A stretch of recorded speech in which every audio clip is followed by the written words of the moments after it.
आधी रात को रूबी शीशे के सामने बैठकर अपने लंबे बाल संवार रही थी। तभी उसने देखा कि कंघी में कुछ सफेद और सूखे बाल फंसे हैं। जाहिर है ये बाल उसके नहीं थे। जैसे ही उसने ऊपर देखा, वो भयानक साया फिर से नजर आया। वो डर के मारे पीछे पलटी, लेकिन वहाँ कोई नहीं था। अगले ही पल वहाँ मौजूद सभी लोग रूबी की चीख सुनकर जाग गए। जमीन पर बिखरे बालों को देखकर वो बुरी तरह घबरा गई। उसे कुछ समझ नहीं आ रहा था। मैंने मान लिया है क्या? अब मैं बता सकती हूँ। असल में जब लिली ने सारा पर गंदा पानी फेंका था तो उसी रात उसके शरीर पर अजीब से खरोंच के निशान बन गए थे। बाद में पता चला कि वे दोनों ताइपे के एक ही गांव से आई थी। कहा जाता है कि वहाँ एक शैतान रहता है, क्योंकि उसे बच्चों से बहुत ज्यादा लगाव है, इसलिए गांव वाले उसे घोस्ट मदर कहते हैं। और जब भी कोई बच्चा पैदा होता है तो एक खास रस्म निभाई जाती है। जादूगर मिट्टी से एक पुतला बनाता है और उसका आधा हिस्सा घोस्ट मदर को चढ़ा दिया जाता है और बाकी आधा बच्चे के पास रहता है। और ये सब घोस्ट मदर को शांत रखने के लिए किया जाता है, ताकि वो बच्चों को नुकसान न पहुंचाए। सच में मुझे रूबी की इस बेवकूफी पर बहुत हैरानी होती है। सब कुछ जानते हुए भी वह पंगे ले रही थी। उसने फिर से सारा को पकड़ा और उसके घायल हाथ को अपने पैरों से कुचल दिया। इतनी बेइज्जती सहने के बाद सारा डेविड के पास गई और उससे मिन्नतें करने लगी कि वो उसे यहाँ से ले जाए। लेकिन बाहर बहुत तेज तूफान आ रहा था, इसलिए डेविड ने भी उसकी मदद करने से मना कर दिया। निराश होकर सारा अपने कमरे में लौट आई, लेकिन रूबी ने ये सब देख लिया था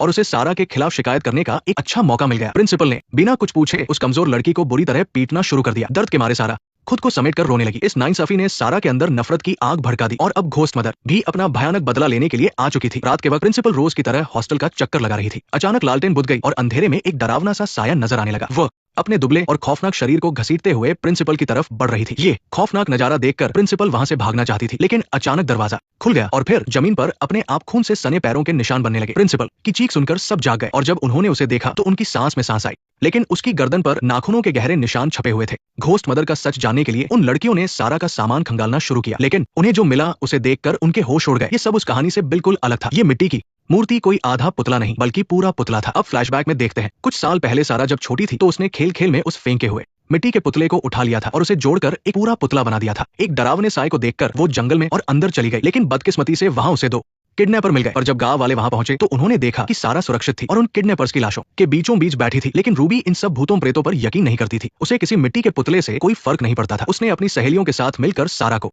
जबरदस्ती एक सुनसान जगह पर ले गई। जब वे दोनों उसे डराने लगी तो सारा पीछे हटते हटते गलती से पीछे बने एक सूखे कुएं में गिर गई। अब पूरी रात यहीं पर पड़ी रहा। अगर तू बाहर निकलना चाहती है तो अपनी घोस्ट मदर को बुला ले।